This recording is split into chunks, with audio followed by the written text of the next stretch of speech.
ಆತ್ಮೀಯ ಬಂಧುಗಳೇ, ಹೇಗಿದ್ದೀರಾ ಎಲ್ಲರೂ? ಸ್ನೇಹಿತರು ನೋಡಿ, ಅನುಶ್ರೀ ಅವರು ಒಂದು ನಮ್ಮ ಸಾಮಾನ್ಯ ಆ್ಯಂಕರಿಂಗ್ ಮಾತ್ರ ಅಲ್ಲ, ಅವ್ರಿಗೂ ಕೂಡ ಕೃಷಿಯಲ್ಲಿ ಕೂಡ ಒಂದು ಏನಂತಂದರೆ ಎಲ್ಲರಿಗೂ ಕೂಡ ಒಂದು ಏನಾದರೂ ಒಂದು ಸೈಡ್ ಬಿಸ್ನೆಸ್ ಅಂತ ಕೂಡ ಇದ್ದೇ ಇರುತ್ತೆ. ಒಂದು ಫಾರ್ಮ್ ಹೌಸ್ ಆಗ್ಬೋದು, ಒಂದು ಕೃಷಿ ಆಗ್ಬೋದು. ಈಗ ನೋಡಿ, ದರ್ಶನ್ ಸರ್ಗೂ ಕೂಡ, ಈಗ ಯಶ್ ಅವ್ರಿಗೂ ಕೂಡ ಒಂದು ತೋಟ ಅಂತ ಇರುತ್ತೆ, ಅವ್ರಿಗೂ ಕೂಡ ಒಂದು ಹೊಲ ಗದ್ದೆಗಳು ಮತ್ತು ಏನೇನೆಲ್ಲ ಈ ರೀತಿ ಎಲ್ಲ ಇರುತ್ತೆ. ಎಲ್ರಿಗೂ ಕೂಡ ಅಷ್ಟೇ ಇದ್ದೇ ಇರುತ್ತೆ. ಸಾಮಾನ್ಯವಾಗಿ ಒಬ್ಬ ನಟ ನಟಿಯರು ಎಲ್ಲರೂ ಕೂಡ ಆಲ್ಮೋಸ್ಟು ಸಿನಿಮಾನೇ ನಂಬ್ಕೊಂಡಿರಲ್ಲ ನೋಡಿ. ಜೀವನ ಅಂತಂದರೆ ಸಿನಿಮಾ ಜೀವನನೇ ಆಗಿರಲ್ಲ ಎಲ್ರಿಗೂ ಕೂಡ.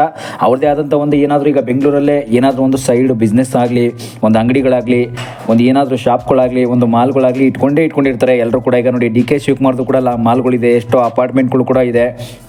ಅದೇ ರೀತಿ ಅನುಶ್ರೀ ಅವ್ರದ್ದು ಕೂಡ ಒಂದೇನೋ ತೋಟ ಬಗ್ಗೆ ವೀಡಿಯೋ ಮಾಡಿ ಅಂತ ಕೂಡ ಹೇಳಿದ್ರಿ ಎಷ್ಟೋ ಜನ. ನೋಡಿ, ಅನುಶ್ರೀ ಅವರು ಕೂಡ ತೋಟ ಇದೆಯಂತೆ ನಿಜವಾಗ್ಲೂ.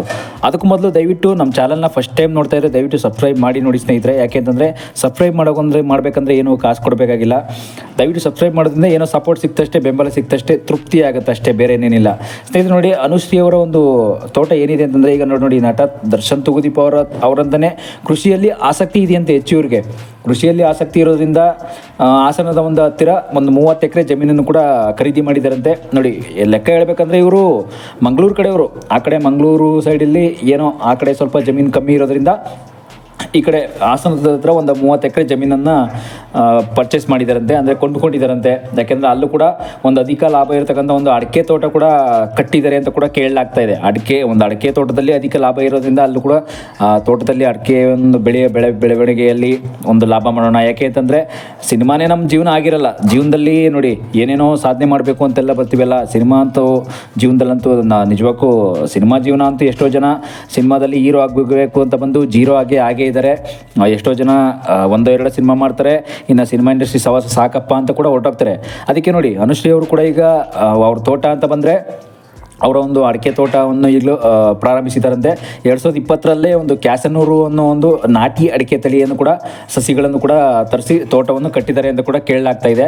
ಆದರೂ ಕೂಡ ನೋಡಿ, ತೋಟ ಅಂತ ಬಂದರೆ ನೋಡಿ, ಕೃಷಿ ಅಂತ ಬಂದರೆ ಯಾರಿಗೆ ತಾನೇ ಇಷ್ಟ ಇಲ್ಲ ನೋಡಿ. ನಮ್ಮ ರೈತರು ಕೃಷಿ ಅಂತ ಬಂದಾಗ ಎಲ್ಲರೂ ಕೂಡ ಕೃಷಿಯನ್ನು ಇಷ್ಟಪಡಲೇಬೇಕು. ಆದರೂ ಕೂಡ ಕೃಷಿಯನ್ನು ಕೂಡ ಇಷ್ಟಪಡದೇ ಇರತಕ್ಕಂಥ ವ್ಯಕ್ತಿ ಅಂತೂ ನಮ್ಮ ಸಿನಿಮಾ ಇಂಡಸ್ಟ್ರಿ ಅಂತಲ್ಲ, ಎಲ್ಲ ಕಡೆ ಒಬ್ಬ ರಾಜಕೀಯ ವ್ಯಕ್ತಿ ಆದರೂ ಕೂಡ ಕೃಷಿ ಇಷ್ಟಪಟ್ಟೇ ಬಿಡ್ತಾರೆ ನೋಡಿ. ಅವರು ಒಬ್ಬ ಯಾರೇ ಆದರೂ ಕೂಡ ಒಬ್ಬ ಸೆಲೆಬ್ರಿಟಿ, ಅವನು ಯಾವ ಫೀಲ್ಡ್ ಆಗಲಿ, ಒಂದು ಇಂಡಸ್ಟ್ರಿ ಆಗಲಿ, ಯಾವುದೇ ಒಂದು ಇಂಡಸ್ಟ್ರಿ ಆದರೂ ಕೂಡ ಕೃಷಿ ಅಂತೂ ಅವ್ರಿಗೆ ಬೇಕೇ ಬೇಕು. ಯಾಕೆ ಅಂತಂದರೆ ಜೀವನದಲ್ಲಿ ಕೃಷಿ ಇದ್ರೇ ಅವ್ರಿಗೆ ಒಂದು ತೃಪ್ತಿ. ಯಾಕೆಂದರೆ ನಮ್ಮ ರೈತರಂತಂದರೆ ಯಾರಿಗೆ ತಾನೇ ಇಷ್ಟ ಇಲ್ಲ ಹೇಳಿ.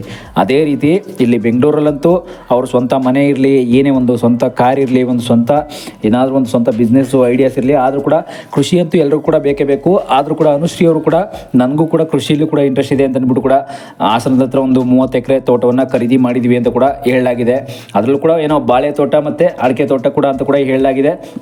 ಆದರೆ ನೋಡಿ, ಅನುಶ್ರೀ ಅವರು ಕೂಡ ಬೆಂಗಳೂರಲ್ಲಿ 1987ರಲ್ಲಿ ಕೂಡ ತನ್ನ ಒಬ್ಬ ತಂದೆ ಮತ್ತು ತಾಯಿ ಶಶಿಕಲಾ ಅನ್ನೋ ಇಬ್ಬರಿಗೆ ಜನನ ನೀಡ್ತಾರೆ.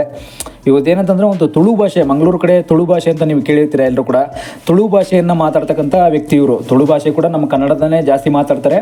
ಆದರೂ ಕೂಡ ತುಳು ಭಾಷೆ ಮಂಗಳೂರಲ್ಲಿ ತುಂಬ ಫೇಮಸ್ ಆಗಿರುತ್ತೆ. ಆ ಕಡೆ ಎಲ್ಲ ಹೋದರೆ ಅವರ ಒಂದು ಭಾಷೆ ಶೈಲಿನೇ ಬೇರೆ ಆಗಿರುತ್ತೆ.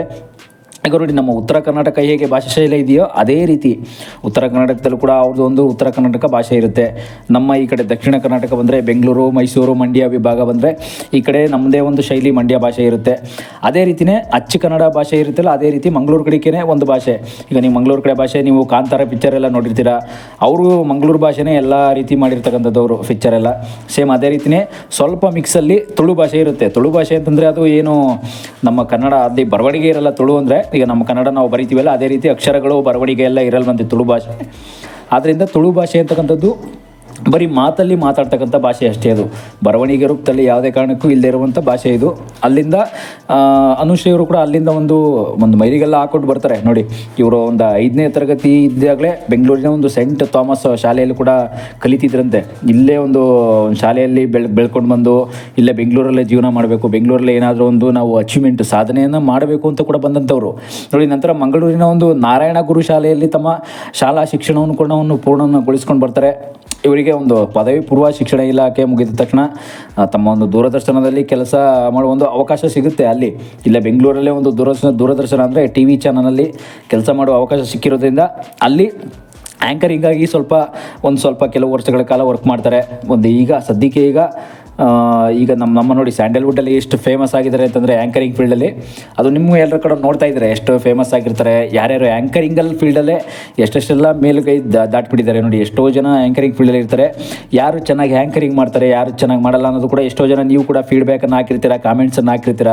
ಎಷ್ಟೋ ಜನ ಲೈಕ್ ಮಾಡಿರ್ತೀರ, ಎಷ್ಟೋ ಜನ ಡಿಸ್ಲೈಕ್ ಕೂಡ ಮಾಡಿರ್ತೀರ, ಎಷ್ಟೋ ಜನ ಶೇರ್ ಮಾಡ್ತೀರ, ಎಷ್ಟೋ ಜನ ಶೇರ್ ಮಾಡಲ್ಲ. ಯಾಕೆಂದರೆ ಅವರ ಒಂದು ಆಸಕ್ತಿ ಹೆಂಗಿರುತ್ತೆ ಆ್ಯಂಕರಿಂಗ್ ಫೀಲ್ಡಲ್ಲಿ. ಎಷ್ಟೋ ಜನ ನೀವು ನೋಡಿರ್ತೀರ ನೋಡಿ, ಮಂಗಳೂರು ಮೂಲದ ಈ ಪ್ರಾದೇಶಿಕ ವ್ಯಕ್ತಿ ಇವ್ರು ಇರ್ತಾರಲ್ಲ, ಅನುಶ್ರೀ ಅವರು, ಒಂದು ಪ್ರಾದೇಶಿಕ ವಾಹಿನಿ ಅಂತಂದರೆ ನಮ್ಮ ಟಿ ವಿ ಟೆಲಿಕಾಮ್ ಅಂತ ಅಂತ್ಯಾಕ್ಷರಿ ಅಂತ ಏನು ಕರಿತೀವಿ, ಈಗ ಫೋನ್ ಇನ್ ಮ್ಯೂಸಿಕ್ ಶೋನಲ್ಲಿ ಕೂಡ ನಿರೂಪಕಿಯಾಗಿ ಕೂಡ ಅನುಶ್ರೀ ಅವರು ತಮ್ಮ ವೃತ್ತಿ ಜೀವನವನ್ನು ಪ್ರಾರಂಭಿಸ್ತಾರೆ. ಅಲ್ಲೇ ಮೊದಲನೇ ಸಲ ಅಲ್ಲೇ ಪ್ರಾರಂಭಿಸಿದವರು.